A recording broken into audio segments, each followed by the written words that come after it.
Hi everyone, thanks for joining. I hope you settled into a comfy chair for what promises to be a great series of talks today.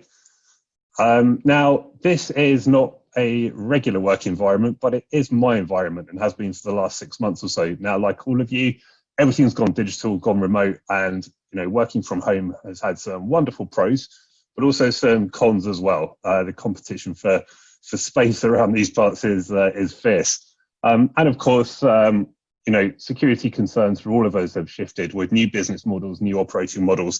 And on top of all of this, we have also needed to be aware of the continued threat from nation state attacks, which is something that I'm passionate about exploring with you and we'll be running through today. But before addressing the how, I want to ask, should we really be worrying about this at all? Now, keep this question in your mind as we go through the talk, because I believe it's at the crux of the issue. My name is Peter Cohen. I'm the Managing Director of EMEA for Holistic Cyber.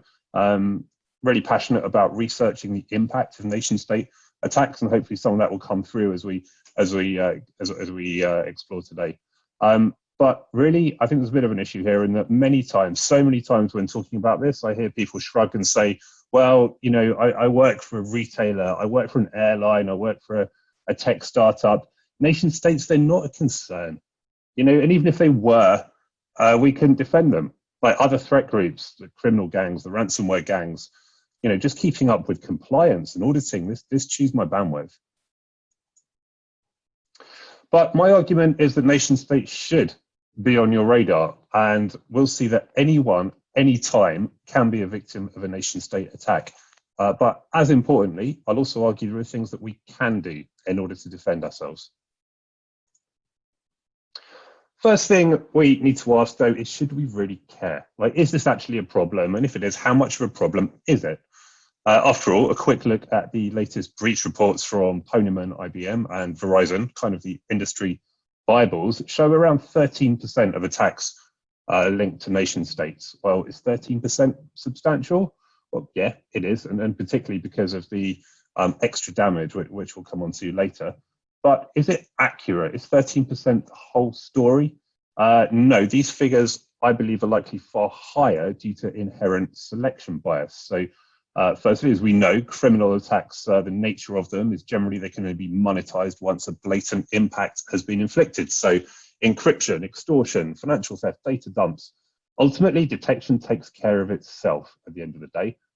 You find out one way or another, and so it gets investigated, it gets reported, and makes its way into the figures.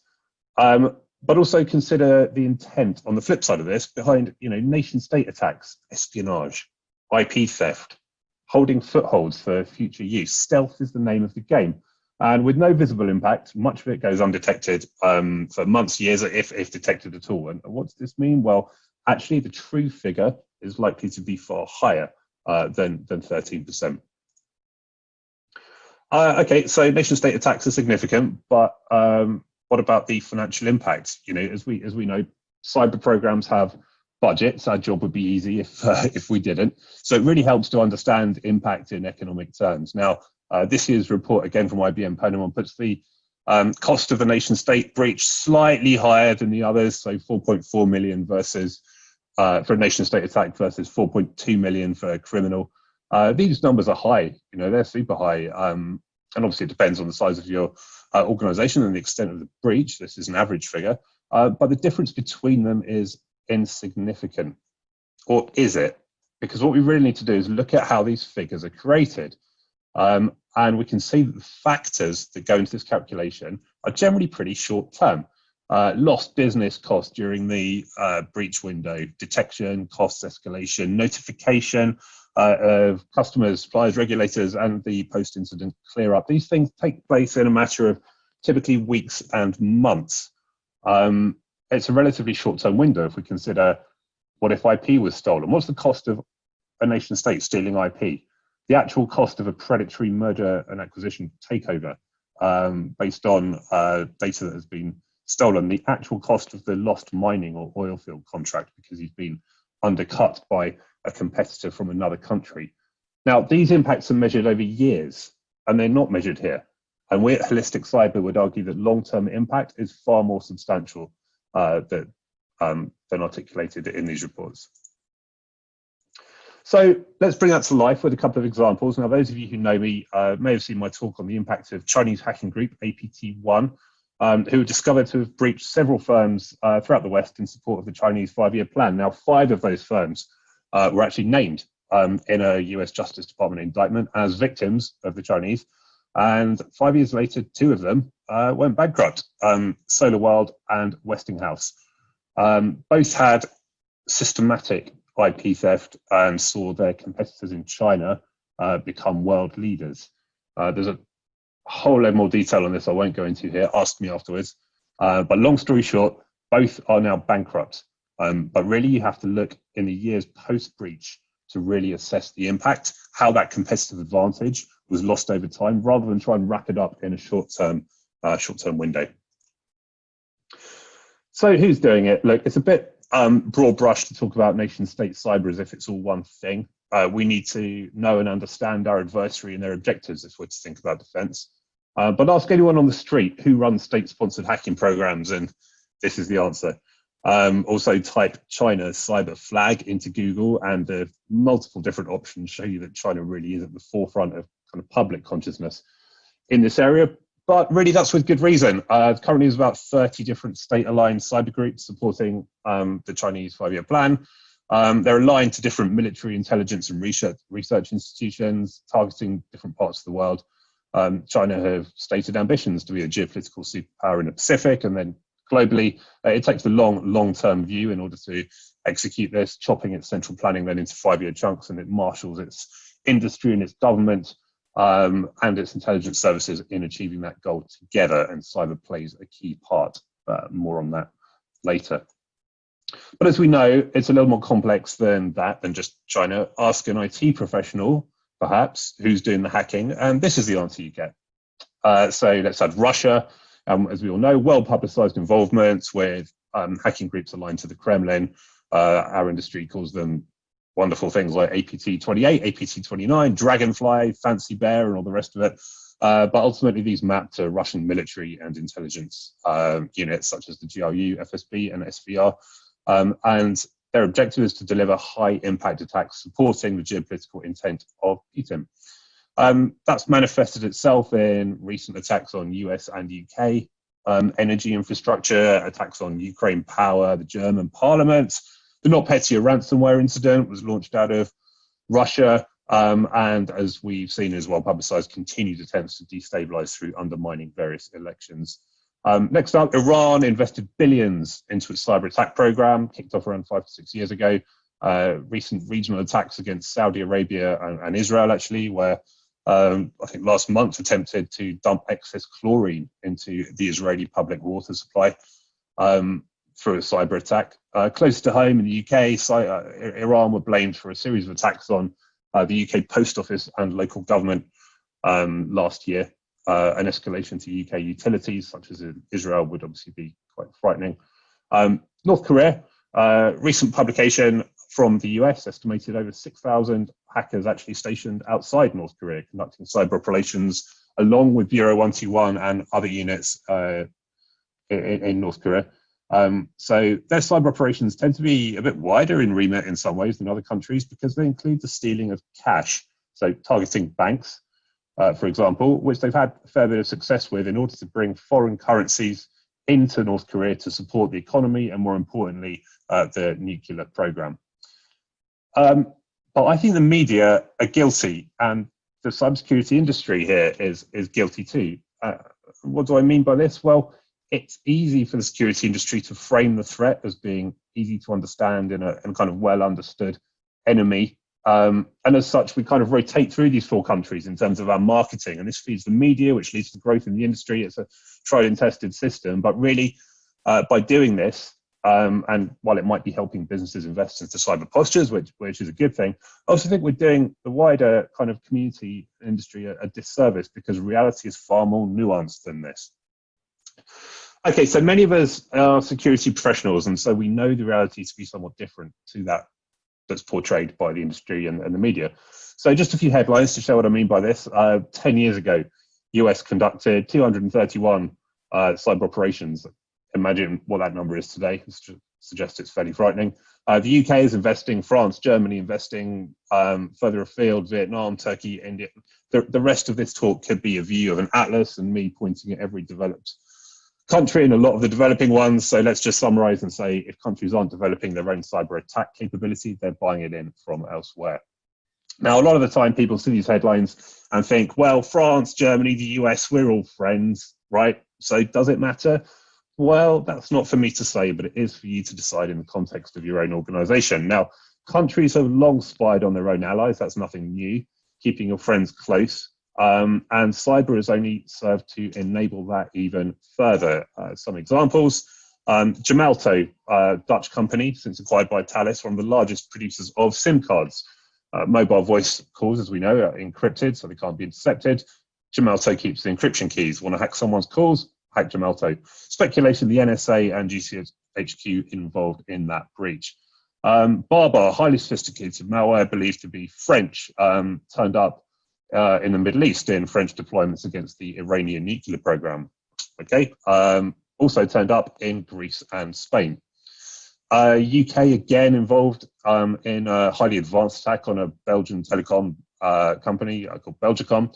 Now, Belgacom carry communications for the European Commission and governments through Europe. So, that espionage campaign started with fake LinkedIn messages. More on that later. Saudi attack on the US, maybe, depends how you frame it.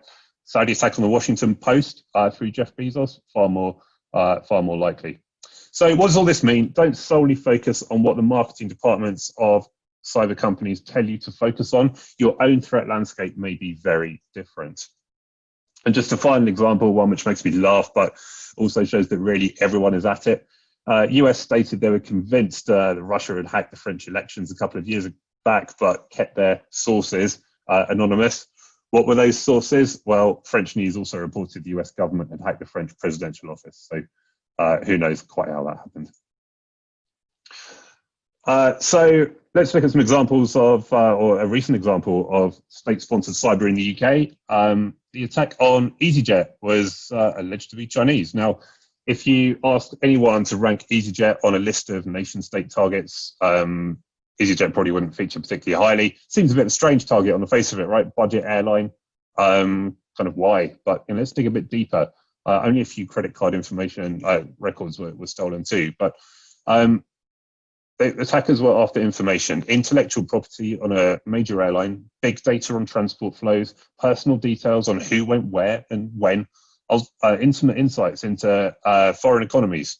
And all of this is useful information if you are planning one day to invest into the European Travel Agency. In the same month, the Bank of China just bought a stake in Norwegian Airlines. Coincidence? Maybe. Maybe not. Back to the present day. The only story that seems to matter right now, coronavirus, is this serving as the catalyst to perhaps slow some of this cyber activity and get everyone working together, united in a time of global crisis? Unfortunately not, no. And the headlines have been full of nation-state hacking geared around COVID-19 research, vaccine research, kind of PPE availability, additional headlines driving conspiracy theories, biological weapons, political propaganda, and this is only going to get worse as we approach the US election. Okay, so that's the who. That's kind of what's happening. But what about the why? Just why are cyber programs so attractive? And there's three main aspects of this. Firstly, cyber attacks are asymmetric. And what we mean by this is that attack surfaces are not equal. You can create a fantastic cyber attack capability without having to really increase your own attack surface. So great for countries like North Korea, not so much for anyone with a highly connected, integrated infrastructure. Asymmetric also means that until recently, actually, it was kind of accepted you can't retaliate to cyber with a kinetic strike. If someone hacks you, you can't launch a missile back at them in return. This did change a couple of years ago with an Israeli missile strike against the Hamas cyber headquarters, but generally the premise of this still holds firm. Let's look at price. It's way cheaper to exert the kind of geopolitical influence with the threat of cyber or using the data gained from cyber than it is from building and maintaining a traditional military. Also, you can deploy cyber from anywhere at any time. So, real kind of benefit there. And all of that means that attribution is hard as well, meaning the risk is low. It's always hard to be 100% certain who is actually responsible. And the problem, though, with comparing cyber to a traditional kind of military is that people assume, oh, well, this doesn't apply to me. Yeah, I'm not in the military, I'm not government, I'm a private enterprise, so, not my concern. The thing is with cyber, it does. It is our concern. And to understand that, we need to look a little bit more at motivation. So we can divide cyber motivation into two, CNE and CNA, computer network exploitation and computer network attack.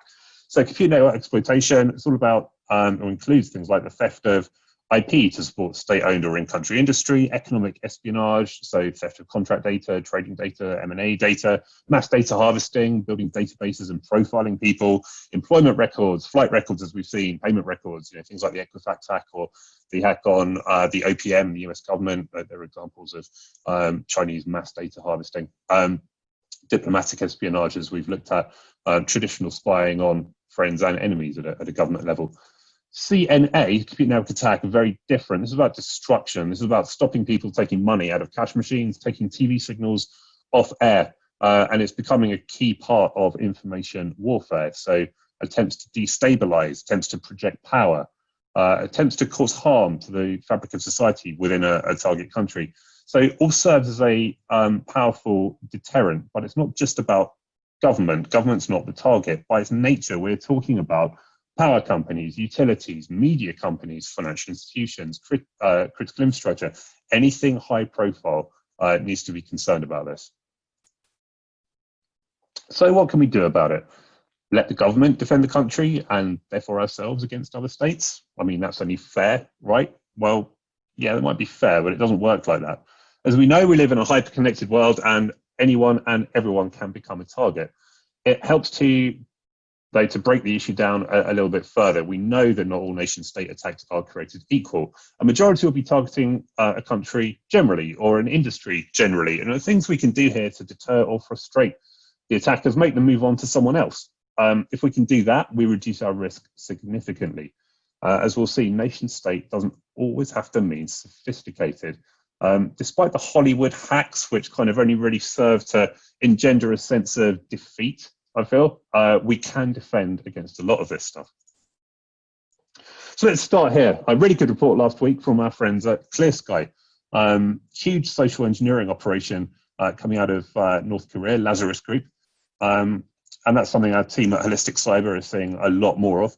This one was targeting the defense industry with custom targeted LinkedIn profiles, which led on to a chat on WhatsApp about potential roles, jobs for people being targeted. So, ultimately the early phases of this attack involved a link to a job description being passed to the target through WhatsApp or a personal email address during the target's working hours, so they'd be more inclined to open it from a corporate workstation. And that initial payload was then delivered either as a Word document with an embedded macro or in a PDF that required a malicious PDF viewer to be downloaded to view it. So to access this content, our user must first click on Enable Content or actively download a further malicious file. From there, the rest of the chain involved downloading a dropper, which pulled in a Trojan, which then acted as staging for further tooling. It was highly complex. However, despite its sophistication and all the social engineering and the tailored infrastructure, actually blocking macros, blocking VBA within Office documents will prevent the majority of this from ever happening in the first place. If the threat actor cannot get the foothold, they have two options: either deploy a more advanced, more expensive attack against you, or move on to another target. So what do? Let's frustrate them and give ourselves the best chance. Second example, this was last month. Chinese Ministry of State Security were indicted, again by the US Justice Department. They're alleged to have conducted a hacking campaign lasting more than 10 years targeting companies and countries with high-tech industries, including the US and the UK. So engineering companies, software, pharma, technology, all targeted for trade secrets that would give Chinese competitors a market edge and save resources on developing their own intellectual property. Now, our industry will tell you that to defend against the Chinese, you need AI, you need a virtual reality enhanced Minority Report style single pane of glass, and Gartner probably already have the magic quadrant for next gen military grade encryption, whatever. But consider the Chinese campaign, right? It was targeting industries overall over a long period of time, and they took what they could to benefit the Chinese economy. Did they actually need to wheel out the big sophisticated attacks? No, they didn't. And you don't need half of what the industry tries to sell you in order to defend against it. According to the indictment, to gain initial access to victim networks, the defendants, the Chinese, primarily exploited publicly known software vulnerabilities in popular web server software.